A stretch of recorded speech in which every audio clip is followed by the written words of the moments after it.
नमस्कार दोस्तों, हम पढ़ रहे हैं पृष्ठ रसायन, जिसमें आज हम पढ़ेंगे हार्डी-सुलज़े का नियम। तो आइए हम समझते हैं कि हार्डी-सुलज़े का नियम क्या है। देखिए, किसी विद्युत अपघट्य को मिलाने पर होने वाला स्कंदन या होने वाले स्कंदन की व्याख्या करने के लिए हार्डी-सुलज़े ने कुछ नियम दिया, जिसे हार्डी-सुलज़े का नियम कहते हैं। आइए हम इस नियम को विस्तार से समझते हैं। देखिए, इस नियम के अनुसार अधिक मात्रा में मिलाए गए कोलाडी विलयन की स्कंदन क्रिया के लिए हार्डी-सुलज़े ने दो नियम दिए। क्या किया? हार्डी-सुलज़े ने दो नियम दिए, जिसे हार्डी-सुलज़े का नियम कहा जाता है। तो हम कहेंगे कि जो हार्डी-सुलज़े ने पहला नियम दिया, वह नियम हम देखते हैं। किसी कोलाडी विलयन के स्कंदन के लिए मिलाए गए विद्युत अपघट्य के वे आयन सक्रिय होते हैं जिनका आवेश कोलाडी कणों के आवेश के विपरीत होता है। देखिए, कोलाडी विलयन के स्कंदन के लिए मिलाए गए विद्युत अपघट्य के वे आयन सक्रिय होते हैं जिनका आवेश कोलाडी कणों के आवेश के विपरीत होता है। आइए हम इस बात को समझते हैं। मान लीजिए हमारे पास कोई सवाल है। मान लीजिए हमारे पास कोलाडी विलयन है, अर्थात एक सॉल्व है जिसमें क्या है, धनावेशित आवेश हैं। और हमने क्या मिलाया, कोई इसमें विद्युत अपघट्य को मिला दिया। यह क्या है? कोलाइडी। और उसमें हमने क्या किया, विद्युत अपघट्य को मिलाया। विद्युत अपघट्य को मिलाया तो क्या होगा, विद्युत अपघट्य का क्या होगा, यदि विद्युत अपघट्य में यहाँ पे क्या होना चाहिए, यदि यहाँ जो आयन कैसे होंगे, जो आयन ऋणात्मक होंगे वे इसके साथ मिलकर के उदासीन हो जाएंगे। ये मान लीजिए विद्युत अपघट्य का आयन है, तो ये ऋणात्मक आयन है और ये धनात्मक है, ये मिलकर क्या होंगे, उदासीन हो जाएंगे। इसीलिए पहला पॉइंट कहा गया आपसे कि कोलाडी विलयन के स्कंदन के लिए जो मिलाए गए विद्युत अपघट्य के वे आयन सक्रिय होते हैं जिनका मान, अब देखिए ये आयन सक्रिय होंगे क्योंकि जिनका मान कोलाडी आवेश के कणों के विपरीत होता है। अर्थात कोलाडी कण पर धनात्मक आवेश है तो यहाँ पे क्या होगा, ऋणात्मक आवेश। उसी प्रकार यदि देखा जाए कोलाडी विलयन पर यदि ऋणात्मक आवेश हो, मान लीजिए क्या हो, ऋणात्मक आवेश हो, और जो विद्युत अपघट्य मिलाएंगे उसमें क्या हो, धनात्मक आवेश हो, तो क्या होगा, इस बार ये आयन धनात्मक आवेश वाले आयन सक्रिय होंगे क्योंकि ये विद्युत अपघट्य हैं। तो आपने पहला पॉइंट देखा, कोलाडी विलयन के स्कंदन के लिए मिलाए गए विद्युत अपघट्य के वे आयन सक्रिय होते हैं जिनका आवेश कोलाडी कणों के आवेश के विपरीत होता है। यदि कोलाडी कण का आवेश धनात्मक रहेगा तो ये ऋणात्मक रहेंगे तो अधिक सक्रिय होंगे, अथवा कोलाडी कणों का मान क्या होगा, ऋणात्मक होगा, तो यदि ये धनायन रहेंगे तो इनका मान क्या होगा, अधिक सक्रिय होगा। तो हमने ये देखा। दूसरा नियम क्या दिया, दूसरा नियम दिया कि साल को स्कंदित करने वाले आयन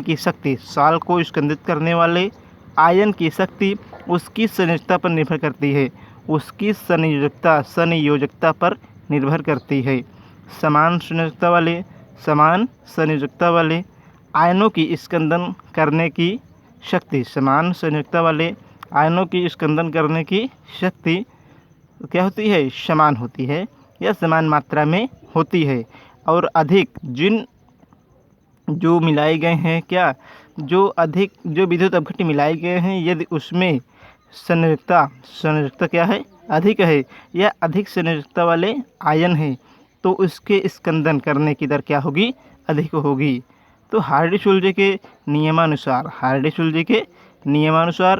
आयनों की स्कंदन शक्ति संयोजकता बढ़ने के साथ साथ बढ़ती है। तो हार्डी-सुलज़े के नियमानुसार आप कहेंगे कि आयनों की स्कंदन शक्ति संयोजकता के बढ़ने के साथ साथ बढ़ती है। यदि अब देखिए क्या होगा, यहाँ पे पहले हम इस दूसरे कथन को समझते हैं। जैसे हमारे पास क्या है, Al3+ है, उसी प्रकार Ba2+ है, और क्या है हमारे पास Na है। तो सर्वाधिक कौन होगा स्कंदित करने वाला? सर्वाधिक स्कंदित ये करेगा, फिर ये करेगा और उसके बाद ये करेगा, अर्थात सबसे कम स्कंदन इसका होगा, उसके बाद ये स्कंदित करेगा और उसके बाद ये स्कंदित करेगा। तो यही दूसरा पॉइंट कहा जा रहा है कि साल को स्कंदित करने वाले आयन की शक्ति संयोजकता पर निर्भर करती है। तो भाई इसकी संयोजकता कितनी है? +1 है, इसकी +2 है, +3 है, तो इस पर निर्भर करती है। समान संयोजकता वाले आयन की स्कंदित करने की दर समान होती है और अधिक संयोजकता वाले आयनों की स्कंदन करने की दर अधिक होती है। अर्थात हायडी-सुलजे के नियमानुसार आयनों की स्कंदित करने की दर संयोजकता बढ़ने के साथ साथ बढ़ती है। अर्थात यहाँ पे क्या है, 1 है तो कम रहेगी, यहाँ पे बढ़ेगी क्यों? +2 है, यहाँ पे +3 है, इसलिए संयोजकता बढ़ रही है, इसलिए स्कंदित करने की दर बढ़ रही है। आइए हम समझते हैं। देखिए यहाँ पे हमने क्या लिया, AS2O3 लिया, AS2O3 को हमने लिया है। अब देखिए इस साल में यदि हम NaCl को मिलाएंगे, क्या मिलाएंगे? NaCl को मिलाएंगे। ये हमारे पास एक साल है AS2O3, इसमें हमने क्या मिला दिया? इसमें हमने NaCl को मिला दिया, और जब NaCl को मिलाएंगे तो स्कंदित करने की दर धीमी रहेगी। यदि हम इसी में क्या मिला दें, इसी में हम मिला दें BaCl2, तो स्कंदित करने की दर बढ़ जाती है, और उसी के बाद हम इसी में मिला दें AlCl3, तो स्कंदित करने की दर और बढ़ जाती है। तो यदि हमसे कोई कहे कि इसमें मिलाए गए जो स्कंदित करने वाले आयन हैं वो उनकी शक्ति कैसी होगी, मतलब कौन जल्दी करेगा या सक्रियता अधिक होगी, तो सक्रियता का अधिक क्रम ये है हमारे पास। Na स्कंदित कम कर पाएगा, फिर आपका Ba उससे अधिक कर पाएगा, और Al सर्वाधिक मतलब सबसे अधिक कर पाएगा। अर्थात हायडी-सुलजे के नियमानुसार साल को स्कंदित करने वाले आयनों की शक्ति निम्नवत है। अर्थात ये स्कंदित करने की ये आयनों के स्कंदित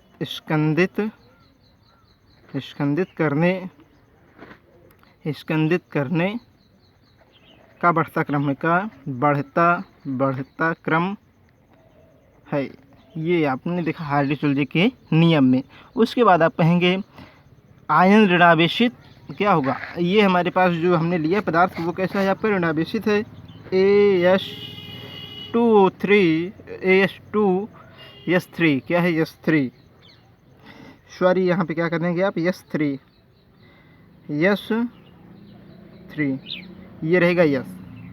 तो आपने देखा AS2S3 ये जो आयन है साल को अवक्षेपित कर देते हैं। साल को मतलब जब आयन आपका ये है AS2S3 ऋणावेशित, तो इसको क्या कर देते हैं?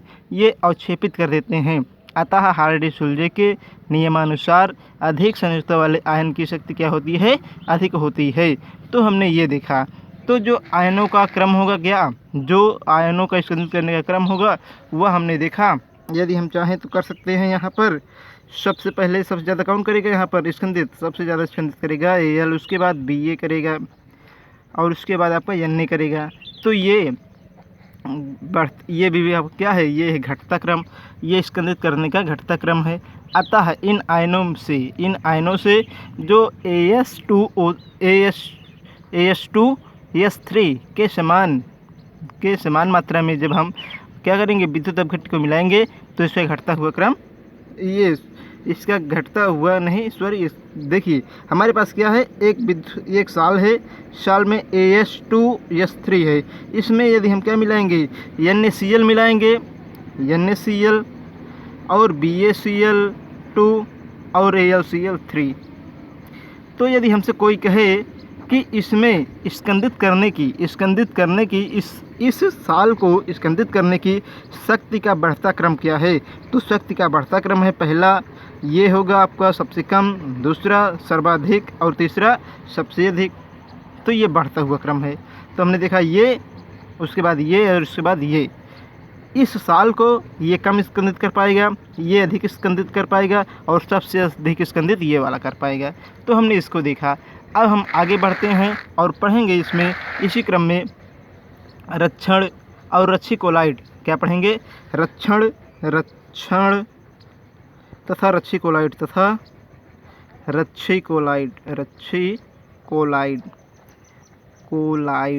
रक्षण तथा रक्षिकोलाइड। आइए हम इसको समझते हैं। आप कहेंगे द्रवस्नेही कोलाइडों की तुलना में द्रव विरोधी कोलाइड कम अस्थायी होते हैं। द्रवस्नेही कोलाइडों की तुलना में द्रव विरोधी कोलाइड कम अस्थायी होते हैं यदि द्रव विरोधी कोलाइड में सूक्ष्म मात्रा में विद्युत अपघट्य मिला दिया जाए तो इनमें स्कंदन हो जाता है, इनका स्कंदन हो जाता है। द्रव विरोधी कोलाइड में द्रवस्नेही कोलाइड की कुछ सूक्ष्म मात्रा मिला देने पर क्या होता है? द्रवस्नेही कोलाइड में द्रव विरोधी कोलाइड की कुछ सूक्ष्म मात्रा मिला देते हैं तब द्रव विरोधी कोलाइड का स्कंदन कम हो जाता है। अर्थात द्रवस्नेही कोलाइड की उपस्थिति में द्रव विरोधी कोलाइड का स्थायित्व बढ़ जाता है। यह क्रिया रक्षण कहलाती है क्योंकि इनमें द्रवस्नेही कोलाइड द्रव विरोधी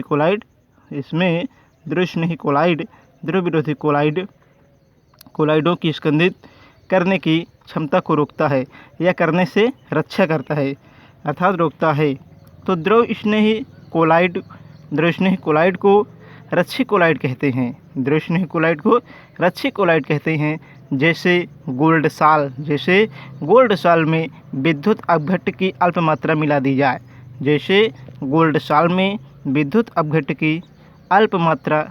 दी जाती है तो क्या होता है? तो जब अल्प मात्रा मिलाएंगे तो क्या होगा? गोल्ड साल का स्कंदन हो जाएगा।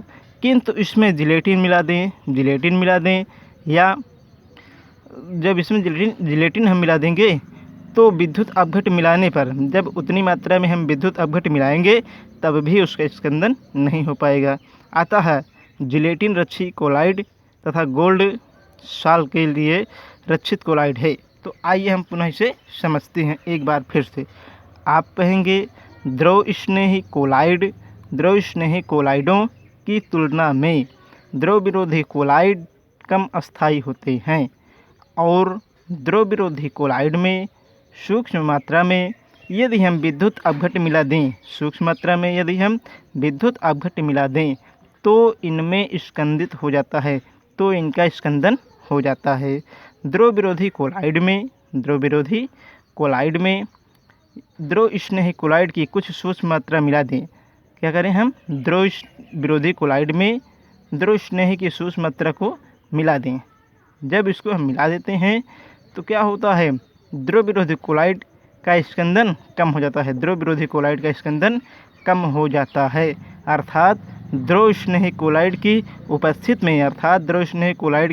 में द्रव विरोधी कोलाइडों का स्थायित्व बढ़ जाता है। क्या होता है? द्रवस्नेही कोलाइड की उपस्थिति में द्रव विरोधी कोलाइडों का स्थायित्व बढ़ जाता है। यह क्रिया क्या कहलाती है? रक्षण कहलाती है क्योंकि इनमें द्रवस्नेही कोलाइड द्रव विरोधी कोलाइडों की स्कंदन शक्ति को रोकता है। द्रवस्नेही कोलाइड को रक्षी कोलाइड कहते हैं। जैसे गोल्ड साल में विद्युत अपघट्य की अल्प मात्रा मिला देने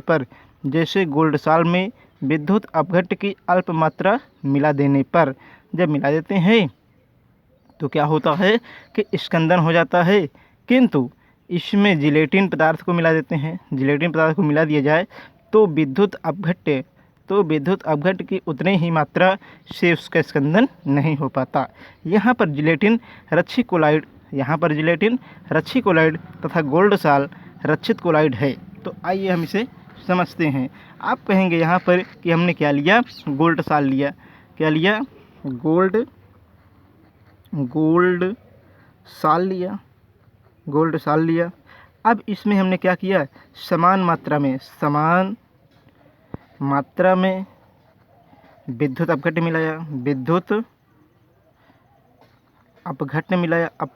मिलाया, इसको हमने मिला दिया तो क्या हो गया, स्कंदित हो गया। लेकिन स्कंदित हो गया, यदि हम इसी में क्या करें, यहीं पे हम क्या मिला दें, जिलेटिन। तो पहले आप एक बार समझिए, हमने गोल्ड साल लिया, इसमें समान मात्रा में विद्युत अपघट्य को मिलाया तो ये स्कंदित हो गया। हमने पहला पॉइंट समझ लिया कि हमने क्या किया, गोल्ड साल लिया, गोल्ड साल में समान मात्रा में विद्युत अपघट्य मिलाया तो ये स्कंदित हो गया। अब देखिए दूसरा कंक्लूजन क्या है, पॉइंट क्या है। आप कहेंगे हमने गोल्ड साल लिया, समान मात्रा में विद्युत अपघट्य को मिलाया, लेकिन वहाँ पर एक चीज़ और मिला दिया हमने, क्या, जिलेटिन मिला दिया। क्या मिला दिया, जिलेटिन मिला दिया। तब इसका स्कंदन समान मात्रा में मिलाए गए विद्युत अपघट्य पर भी नहीं हो रहा है। तो देखिए हमने क्या किया, गोल्ड साल लिया, जिलेटिन को लिया और समान मात्रा में विद्युत अपघट्य को लिया, लेकिन इस बार स्कंदन नहीं हो रहा है, स्कंदन नहीं हुआ। जब स्कंदन नहीं हुआ तो यहाँ पर देखिए, जब स्कंदन नहीं हुआ तो यहाँ पर जिलेटिन क्या है, रच्छी कोलाइड है। यहाँ पर जिलेटिन जो है, जिलेटिन रच्छी कोलाइड है, जिलेटिन क्या है, रच्छी कोलाइड है। और अब प्रश्न आता है कि देखिए जिलेटिन क्या है, रच्छी कोलाइड है, और यहाँ पर गोल्ड साल क्या है, रक्षित कोलाइड है। तो हमने ये देखा। तो अब आप कहेंगे कि हमने इसको समझा, अब हम आगे समझेंगे अगली हेडिंग, स्वर्ण संख्या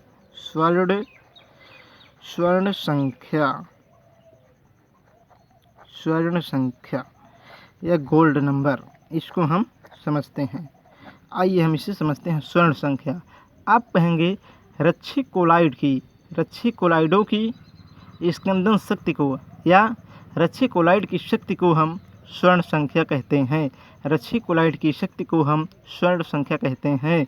स्वर्ण संख्या को निम्न प्रकार से परिभाषित किया जा सकता है। तो हमने क्या कहा कि स्वर्ण संख्या को हम क्या कहते हैं, यह स्वर्ण संख्या क्या है, रच्छी कोलाइडों को या रच्छी कोलाइड की इस शक्ति को स्वर्ण संख्या कहते हैं। इसे निम्न प्रकार से व्याख्यात किया जा सकता है या समझाया जा सकता है।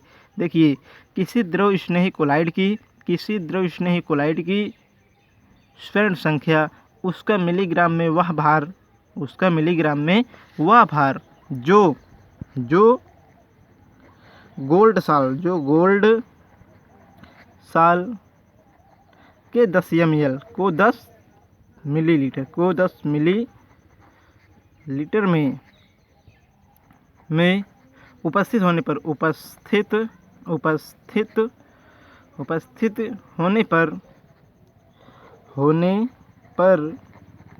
10%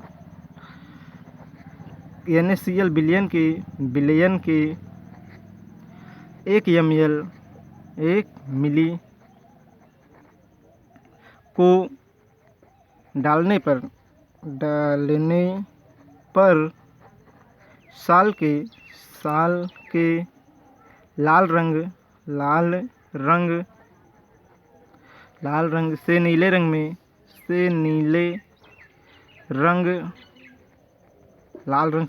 में परिवर्तित होने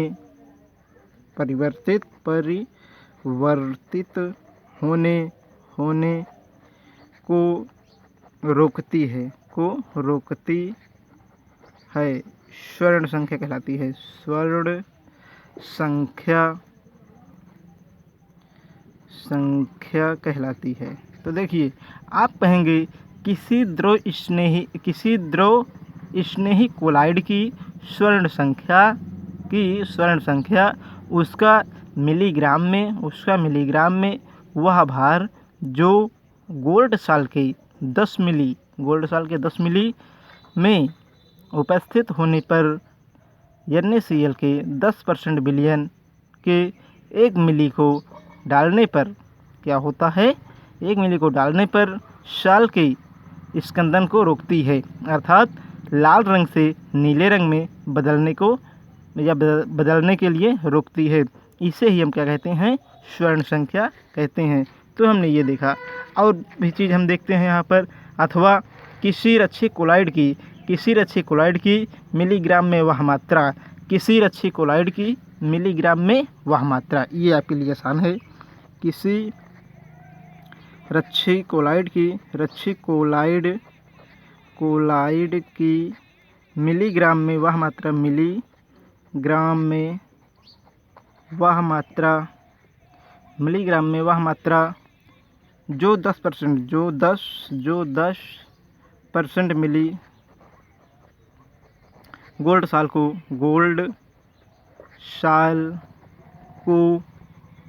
NaCl के 10% के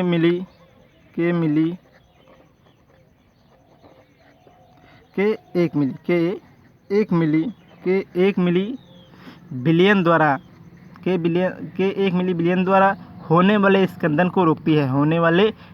को रोकती है, उसकी स्वर्ण संख्या कहलाती है।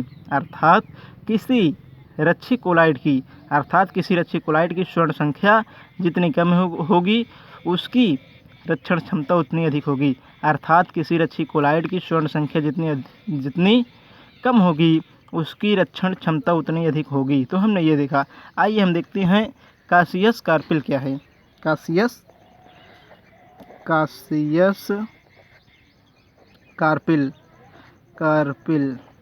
ये हम देखते हैं, ये चीज़ क्या है। तो आइए हम इसे देखते हैं। आप कहेंगे आरिक क्लोराइड विलयन, क्या कहेंगे? आरिक क्लोराइड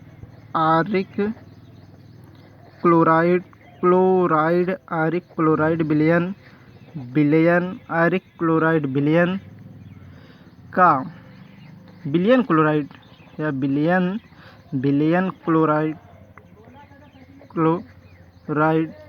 क्लोराइड विलयन अपचयन करने पर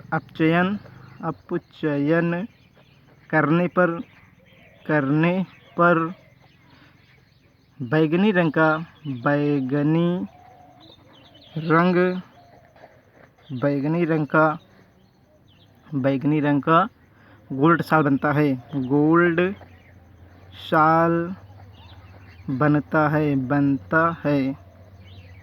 जिसे गासियस कार्पिल कहते हैं। क्या कहते हैं? जिसे गासियस कार्पिल कहते हैं। तो देखिए, आप कहेंगे आरिक क्लोराइड का बिलियन क्लोराइड, क्या कहेंगे? बिलियन क्लोराइड के द्वारा अपचयन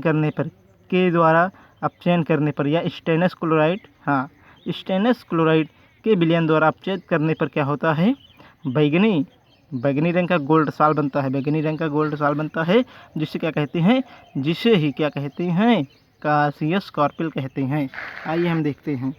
2AuCl3 + 3SnCl2 2Au + 3SnCl4। इसी क्रम में दूसरा हम देखते हैं SnCl4 + 2H2O, ये बनाएगा SnO2 + 4HCl। तो हमने ये देखा। आप कहेंगे कि आरिक क्लोराइड विलयन और स्टेनस क्लोराइड विलयन का अपचयन करने पर बैगनी रंग का गोल्ड साल बनता है, जिसे गासियस कार्पिल कहते हैं। तो हमने ये देखा। अब समीकरण क्या है?